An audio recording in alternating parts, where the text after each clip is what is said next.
तो अभी तक के वीडियो में हम लोगों ने देखा कि किस तरीके से एक अच्छे ईमेल को लिखते हैं, क्या क्या स्ट्रैटेजीज है जिनको यूज कर सकते हैं रिप्लाईज को बढ़ाने के लिए। 25 अलग अलग तरीके की स्ट्रैटेजीज इसके पहले वाले वीडियो में मैंने बात की थी। उसका शीट, उसका कंप्लीट डॉक्यूमेंट, हर एक चीज मैंने मेंशन किया था। अगर आप वो वीडियो नहीं देखे हैं तो प्लीज गो एंड वॉच। आपको पता चलेगा कि कौन कौन से ऐसे स्ट्रैटेजीज है जिनको यूज करके अपने ईमेल के रिप्लाई रेट को आप बढ़ा सकते। ये फाइनल पार्ट होगा कोल्ड ईमेल लिखने के तरीकों को लेकर के। इस वीडियो के बाद हम लोग कंटिन्यू करेंगे किस तरीके से एक सेल्स कॉल को लेते हैं, किस तरीके से क्लाइंट क्लोज करते हैं और ऐसे क्या टैक्टिक्स हैं जिनको यूज करके हम लोग पहले ही कॉल में अपने क्लाइंट को क्लोज कर सकते हैं, उनसे पेमेंट रिसीव कर सकते हैं। सो ये सारी चीजें हम लोग बात करेंगे नेक्स्ट वीडियो में। आज की इस वीडियो में हम लोग बात करेंगे किस तरीके से अपने ईमेल को आप ऑप्टिमाइज करेंगे, किस तरीके से आप चेक करेंगे कि आपके ईमेल्स अब रेडी हैं भेजने के लिए, किस तरीके से आप फॉलोअप्स लिखेंगे और किस तरीके से आप अपने क्लाइंट्स को अपॉइंटमेंट के लिए लेकर के आएंगे। वीडियो को शुरू करते हैं, चलते हैं उसी स्क्रीन पर। Let's get started.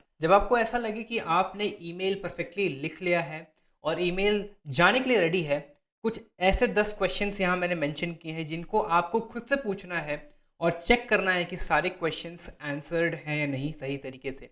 अगर ये फाइनल चेक हो जाता है, इसके बाद आपका email campaign ready to launch है। देखते हैं क्या क्या ऐसे सवाल है। सबसे पहले, am I sending to the right person. बहुत इंपॉर्टेंट है कि आप अपनी लीड लिस्ट को वेरीफाई करिए कि आप जिसको सेंड कर रहे हैं क्या उसको आपके सर्विसेज की रिक्वायरमेंट है या नहीं, क्या वो वैलिड प्रोस्पेक्ट है या नहीं। कैसे करेंगे? जहां से भी आपने लीड एक्सट्रैक्ट किया है, कोशिश करना है कि उस लीड को हम वेरीफाई करें और लीड सोर्स को हमेशा जस्टिफाई करना है। चाहे वो लिंक्डइन सेल्स नेविगेटर से हो, चाहे कोई भी B2B टूल आप यूज कर रहे हो, मेक श्योर कि वो एक लेजिट टूल हो। एग्जाम्पल्स के लिए हम लोग ले सकते हैं मरीना, जो हम लोग पर्सनली यूज करते हैं मेरी कंपनी में। इसके अलावा क्ले हो गया, इसके अलावा अपोलो है, लेकिन अपोलो में काफी आउटडेटेड डेटा है तो आई विल नॉट रिकमेंड। और भी कई सारे टूल्स हैं, आप लोग खुद भी चेकआउट कर सकते हैं। ऐप सुमो पे कई सारे डील्स के ऑफर चल रहे होते हैं, आप वहां पर भी जाकर के चेक कर सकते हैं। Second question, have I verified the email address I am sending to. Email verify कैसे करेंगे? रिगॉन ईमेल वेरीफायर होता है, आप जाकर के ऐप सुमो पर चेक कर सकते हैं अगर डील अवेलेबल है या नहीं, और अगर नहीं है तो और भी कई सारे ऑल्टरनेट्स हैं जिनको आप ट्राई आउट कर सकते हैं। पर्सनली मैं रिगॉन ईमेल वेरीफायर यूज करता हूँ, जिसके थ्रू कई सारे इनवैलिड ईमेल हट जाते हैं, उससे बाउंस रेट कम होता है और ईमेल की डिलीवरेबिलिटी बढ़ जाती है, जिसकी वजह से हमारे ईमेल का हेल्थ हमेशा मेंटेन रहता है और हमारा ईमेल सही जगह इनबॉक्स में लैंड करता है, ना कि स्पैम में। तीसरा question, if I am importing emails from a CSV, have I correctly mapped my fields. अगर आपने करेक्टली मैपिंग नहीं की है, यानी नेम को नेम से आपके ईमेल सॉफ्टवेयर के, तो आपका ईमेल सॉफ्टवेयर हमेशा गलत डेटा चूज करेगा आपके CSV फाइल से और आपका ईमेल सही तरीके से लैंड नहीं होगा। तो मेक श्योर कि मैपिंग सही से हो। चौथा, have I personalised my message correctly. Personalisation पे बहुत बड़ी वीडियो मैंने बना रखी है, कैसे करते हैं, क्या क्या स्टेप्स हैं और क्यों इंपॉर्टेंट है, हर एक चीज हमने डेप्थ में डिस्कस की है। Please go and watch the video. पहली, दूसरी, तीसरी, चौथी सारी वीडियोस आप देख लीजिए। कोल्ड ईमेल्स में आप काफी बेहतर हो जाएंगे अगर ये सारी वीडियोस आप देख सकते हैं। इसके अलावा आपको फिर कोई वीडियो शायद देखने की जरूरत नहीं पड़ेगी। इसके अलावा भी किसी को कोई डाउट हो तो please feel free to book a call with me, और कमेंट बॉक्स में आप क्वेश्चंस पूछ सकते हैं। Fifth question, do I have any spelling और ग्रामर एरर्स। बेसिकली ये कॉमन सेंस से आप चेक करेंगे। Is my focus on my prospects needs और माई ओन। डेफिनेटली जब भी आप ईमेल लिखेंगे तो आपको मेक श्योर करना है कि आपका ईमेल आपके प्रोस्पेक्ट की प्रॉब्लम्स, आपके प्रोस्पेक्ट को सेंटर में रख के होना चाहिए, ना कि आपको सेंटर में। कभी भी आप अपने बारे में 1000 चीजें नहीं बताएंगे, रादर आप अपने क्लाइंट, अपने प्रोस्पेक्ट के बारे में 1000 चीजें बताएंगे, सो दैट उनको ये समझ में आए कि आप उनके बारे में वेल रिसर्च करके आए हैं और कैसे ये लिखना है, कितने वेरिएबल्स यूज करने हैं, हर एक चीज मैंने डेप्थ में पिछले वीडियोस में डिस्कस की है। तो मैं फिर से वो सारी चीजें यहाँ रिपीट नहीं करना चाहता। आप चेक कर सकते हैं पिछली वीडियो, और अगर नहीं समझ में आए तो फिर भी let me know. Are the benefits of my product और service obvious? Definitely check your offer. आपको चेक करना पड़ेगा कि आपका ऑफर रेलेवेंट है या नहीं, वैलिड है नहीं, और कोई जेन्युइन प्रॉब्लम सॉल्व कर रहा है नहीं। हर एक चीज सही होते हुए भी अगर आपका ऑफर सही नहीं है तो आपसे कोई भी सर्विस खरीदेगा नहीं, कोई भी आपसे कोई कचरा नहीं खरीदेगा, आप चाहे उसे फ्री में ही क्यों ना देने जाए। उसके बाद का next question, are my sentences too long? कभी भी लॉन्ग सेंटेंसेस नहीं लिखने, छोटे छोटे सेंटेंसेस, रीडेबल ऐसे ईमेल लिखना है जो क्विकली स्किम हो जाए। मतलब एक सरसरी निगाह से आपने देखा, जो भी देखा उस ईमेल को, उससे समझ में आ जाए कि ईमेल में क्या है। बड़े बड़े पैराग्राफ लिखने का यही प्रॉब्लम होता है कि उसको स्किम नहीं किया जा सकता, उसको सरसरी निगाह से आप देखेंगे तो आपको घंटा को समझ में नहीं आएगा। तो वैसे ईमेल नहीं लिखना। Could any part of your email be considered culturally insensitive, ठीक है, लैंग्वेज वगैरह बहुत प्रोफेशनल तरीके से लिखना है। कैसे लिखना है, चैट जीपीटी का यूज कर सकते हैं। चैट जीपीटी में भी एग्जैक्ट वर्ड टू वर्ड कभी भी कॉपी नहीं करना है, प्रॉपर प्रॉम्प्ट्स देने हैं, प्रॉपर तरीके से उसको लिखना है कि आप अपने ईमेल में क्या क्या चाहते हैं। चैट जीपीटी से सिर्फ ईमेल इम्प्रोवाइज करना है, कभी भी ईमेल पूरा लिखना नहीं है, ये हमेशा याद रखना। चैट जीपीटी हमेशा किसी भी चीज को इम्प्रोवाइज करने के लिए आप यूज करिए। अगर आप end to end ChatGPT copy कर रहे हैं तो आपका ईमेल अपने आप गूगल ही डिटेक्ट कर लेगा कि ये ऑटो जनरेटेड है और वो स्पैम में भेजेगा, तो ऐसा बिल्कुल भी नहीं करना है। And last and the most important, that is does my email have a CTA, a call to action. आपका ईमेल लाख अच्छा हो, लेकिन उसमें अगर ये नहीं लिखा है कि ईमेल पढ़ने के बाद प्रोस्पेक्ट को करना क्या है, आपको कभी रिप्लाई नहीं आएगा, क्योंकि ईमेल प्रोस्पेक्ट को पता ही नहीं है कि करना क्या है। उसको पता ही नहीं कि ईमेल पढ़ लिया, उसको इंटरेस्ट है, आप क्या करें, बुक कॉल करना है, रिप्लाई करना है, कुछ भेजना है, कुछ मांगना है, कुछ लीड मैग्नेट है, कुछ तो होना ही चाहिए ताकि क्लियर हो कि उसको अगला स्टेप क्या उठाना है, सो दैट आपके ईमेल का रिप्लाई आ जाए। अदरवाइज कुछ भी कर लीजिए, आपका ईमेल का रिप्लाई रेट कभी नहीं बढ़ेगा। ओपन रेट बढ़ेगा लेकिन रिप्लाई रेट नहीं बढ़ेगा। आई होप ये एक चेकलिस्ट है जिसको आप चेक करेंगे हमेशा ईमेल भेजने से पहले, और ध्यान रखेंगे कि ये सारी चीजें टिक मार्क हैं, तभी आप आगे बढ़ेंगे। बढ़ते हैं नेक्स्ट सेक्शन की तरफ कि किस तरीके से ईमेल्स को हम लोग फॉलो अप करेंगे। तो बात कर लेते हैं कि किस तरीके से हम लोग फॉलो अप ईमेल्स भेजेंगे। अगर पर्सनली मेरी बात करूं तो मैं एटलीस्ट 5 फॉलोअप्स हर किसी को भेजना प्रेफर करता हूं। एंड ये बात समझना बहुत इंपॉर्टेंट है कि बहुत सारे लोग फॉलोअप ईमेल्स को उतने प्रायोरिटी देते ही नहीं। मेरे खुद के केस में बहुत सारे ईमेल्स जो मेरे पास आते हैं, जो मेरे साथ काम करना चाहते हैं या फिर कोई ऑफर अगर मुझे प्रेजेंट करते हैं वो, तो मैंने कई बार नोटिस किया है कि उनका सिर्फ और सिर्फ एक ईमेल आता है। जनरली ऐसा होता है कि मैं एक बार ईमेल्स देखता हूँ, मुझे समझ में आता है, मैं शायद रिप्लाई करने वाला होता हूँ, लेकिन मेरा दिमाग कहीं और चला जाता है और मैं रिप्लाई नहीं कर पाता, और सामने वाला बंदा सोचता है कि शायद मुझे इंटरेस्ट नहीं है, और वो ईमेल फिर कहीं खो जाता है। अगर वहीं पे अगर कोई मुझे दोबारा फॉलो अप करे, 3 से 4 बार फॉलो अप करे, हो सकता है पहले दूसरी बार मैं छूट गया, मेरे से छूट जाए ईमेल, तो हो सकता है मैं तीसरे या चौथे फॉलो अप में रिप्लाई कर दूंगा एटलीस्ट विथ नो, ठीक है, क्योंकि एफर्ट की कदर सब कोई करता है। तो मेक श्योर कि रिप्लाई रेट आपका बढ़ाना है अगर, तो आपको फॉलोअप भेजना पड़ेगा। फॉलोअप आपको हमेशा फॉलोअप स्क्रिप्ट चेंज करनी पड़ेगी, समझना पड़ेगा कि कौन सा फॉलोअप किस तरीके के लोगों के लिए काम कर रहा है। अलग अलग स्क्रिप्ट, अलग अलग CTA ऐड करके एक फॉलोअप आपको बनाना पड़ेगा। कैसे क्या क्या चीज़ें ध्यान में रखते हैं आज के इस वीडियो में लोग अभी देखेंगे। आगे नीचे मैंने बहुत सारी चीज़ें लिखी हैं, बट मेक श्योर कि हर ईमेल के कम से कम 5 फॉलोअप आपको करने ही हैं।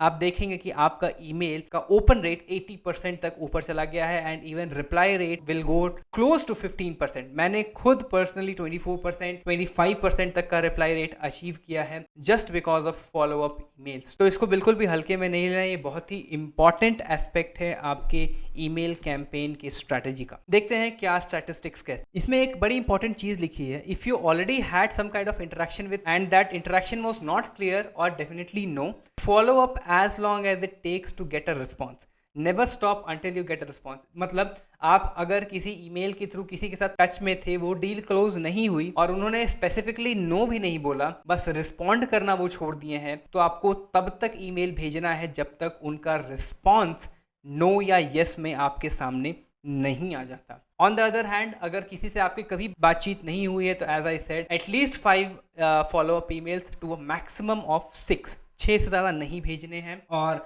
5 से कम भी नहीं भेजने हैं। ये दोनों चीज़ें आपको ध्यान में रखनी होंगी। सारी चीज़ें मैंने लिखी हैं, लेकिन ये सब बुलेट पॉइंट्स है, मेक श्योर कि आप कहीं नोट डाउन कर रहे हैं। अब देखते हैं किस तरीके से हम लोग एक अच्छे फॉलोअप ईमेल्स को लिख सकते हैं। पहला पॉइंट, ऐड मोर वैल्यू। ठीक है, पहले ईमेल में तो आपने हर एक चीज़ लिखी ही थी, दूसरे ईमेल में सेम चीज़ को अलग तरीके से शॉर्ट में लिखने की जो कला है, उसी को अच्छे फॉलोअप ईमेल का नाम दिया गया है। मेक श्योर कि आप बाकी के फॉलोअप ईमेल्स में कुछ lead magnet, free resources, free calls, free strategies, free audit, कुछ ना कुछ फ्री लीड मैग्नेट आप अटैच कर दीजिए, जिसको देख करके सामने वाला इम्प्रेस हो सके, आपके एफर्ट की तारीफ कर सके और आपके साथ दिए गए CT के अनुसार आपके साथ एक कॉल बुक कर सके, आपके साथ कनेक्ट कर सके। तीसरे फॉलोअप में लेट्स से फिर भी नहीं आया, तो आप एक डिफरेंट CTA ट्राई कर सकते हैं। लेट्स से आपके साथ वो कंसल्टेशन कॉल नहीं करना चाहते, आपके साथ कॉल नहीं आना चाहते, लेकिन हो सकता है आपके किसी और ऑडिट सर्विस की उनकी ज़रूरत हो सकता है उनको किसी और रिक्वायरमेंट की ज़रूरत हो, तो test a broad variety of possibilities with any prospect कि उनको क्या रिक्वायरमेंट हो सकती है अगर आपके पास एक वाइड वेराइटी ऑफ सर्विसेज की ऑप्शंस है। अगर नहीं है, in that case make sure कि आप अपने ऑफर को अलग अलग वैल्यू प्रोपोजिशन के हिसाब से उनको पिच करेंगे। मतलब लेट्स से अगर मुझे आम बेचना है, ठीक है, आम मुझे बेचना है, तो सबसे पहले ईमेल में बताऊंगा कि मैं आम का विक्रेता हूं, मैं आम बेचता हूं। सेकंड ईमेल में बताऊंगा कि आपके लिए एक फ्री आम मैंने तैयार रखा है, अगर आपको टेस्ट करना है तो मैं आपको तुरंत भिजवा सकता हूं। सेकंड फॉलोअप में मैं क्या लिखूंगा, लेट्स से आपको आम नहीं चाहिए, मैं आपको मैंगो शेक बना के भेजूंगा। अगर आपको मैंगो शेक नहीं चाहिए, लेट्स से मैं आपको एक मैंगो पल्प बना के भेजूंगा, कोई एक नया आइडिया बना के भेजूंगा, कुछ भी, ठीक है। तो अलग अलग सेक्शन में अलग अलग चीज़ें आप भेजेंगे और चेक करेंगे कि आपका प्रोस्पेक्ट किस ईमेल पे रिप्लाई कर रहा है, किस तरीके से आपसे कनेक्ट कर रहा है। 5 ईमेल के बाद again no emails any further. एक और स्ट्रैटेजी जिसको यूज कर सकते हैं हम लोग, वो होता है फनी, ठीक है, गिमिकी नहीं, funny, be funny not gimmicky. उसका एक एग्जांपल दिया, गिमिकी यानी यहाँ पे अगर आप ईमेल का चेक फॉर्मेट देखेंगे, to make it easy for you feel free to respond A B C और डी। भाई आप उनके साथ केबीसी नहीं खेल रहे हैं, आप उनको एक प्रोफेशनल ईमेल भेज रहे हैं, तो एक प्रॉपर एक सीटीए लिखना है, मल्टीपल चॉइस क्वेश्चंस आपको नहीं खेलना है, ठीक है। तो be clear, be funny, but then don't be gimmicky. और बेहतर बनाने का तरीका है test test test and test. आपको हमेशा नए फॉर्मेट्स चेक करने हैं, नए ईमेल कॉपीज लिखने हैं, उनका रिस्पॉन्स देखना है, उनका ओपन रेट देखना है, उनका एनालिसिस करना है, and accordingly you need to go ahead. कैसे एनालिसिस करना है, ओपन रेट चेक कर सकते हैं, क्या परसेंटेज है, एटलीस्ट 60% होना चाहिए, रिप्लाई एटलीस्ट 10% होना चाहिए, क्लिक थ्रू रेट एटलीस्ट 5% होना चाहिए। अगर ये सारी चीज़ें इन लाइन है, go ahead, if not change the email. Last but not the least, automating your cold email. किस तरीके से ऑटोमेट करते हैं, हम लोग यूज़ करते हैं मनी रीच, आप लोग कोई भी यूज़ कर सकते हैं, स्मार्ट लीड है, इंस्टेंटली है, जो आपको यूज़ करना है। मनी रीच यूज़ करेंगे तो आपको कूपन कोड मिल जाएगा, एक्स्ट्रा डिस्काउंट मिल जाएगा, और मनी रीच बहुत ही कॉस्ट एफिशिएंट है, एंड मोस्ट इंपॉर्टेंटली इसका क्रेडिट कभी एक्सपायर नहीं होता, तो आप हमेशा लाइफ टाइम के लिए यूज़ कर सकते हैं। लेट्स से अगर आपने 10,000 ईमेल क्रेडिट्स खरीदे हैं तो जब तक आप 10,000 ईमेल्स भेजेंगे नहीं, मनी रीच में आपको फिर से कुछ भी नहीं खरीदना है, तो कॉस्ट एफिशिएंट बहुत है। Go and check it out, link नीचे दिया है। और अगर आपको नहीं पसंद है मनी रीच, इंस्टेंटली यूज़ कर सकते हैं, कॉस्टली है लेकिन अच्छा है, go and check it out that as well. तो बेसिकली आपने देखा कि किस तरीके से हम लोगों को ईमेल भेजने से पहले चेकलिस्ट क्या देखना है और फॉलोअप कैसे लिखने हैं, 5 फॉलोअप्स करने हैं। ये सारी चीजें अगर आप ध्यान से करते हैं, दिल लगा करके, आई कैन गारंटी कि अगले 15 दिनों के अंदर आपके पास क्लाइंट होगा जो आपको पैसे दे रहा होगा, जो आपके खर्चे चला रहा होगा, और धीरे धीरे आप आगे बढ़ना शुरू कर देंगे, ठीक है। तो उम्मीद करता हूं कि आपको ये वीडियो पसंद आई होगी, और अगर नहीं पसंद आई तो लेट मी नो कैसे इसको इंप्रूव किया जा सकता है। कोई भी सवाल हो, कोई भी दिक्कत हो, नीचे कमेंट बॉक्स में लिख देना। नीचे कंसल्टेशन कॉल का भी है, बहुत सारे लोग मेरे से कंसल्ट करते हैं, कंसल्टेशन कॉल के लिए भी मोस्ट वेलकम है, आप लोग आ सकते हैं, और आपके लिए मैं हर संभव प्रयास करूंगा कि आपकी मदद हो पाए। मिलते हैं नेक्स्ट वीडियो में। नेक्स्ट वीडियो से हम लोग शुरू करेंगे किस तरीके से सेल्स कॉल क्लोज करते हैं, किस तरीके से कम्युनिकेशन स्किल्स इंप्रूव की जा सकती है, किस तरीके से आप इंग्लिश इंप्रूव कर सकते हैं। अगर आप एक्साइटेड हैं इस वीडियो के लिए तो नीचे कमेंट में मुझे बता देना। मिलते हैं, तब तक के लिए signing off, bye, take care.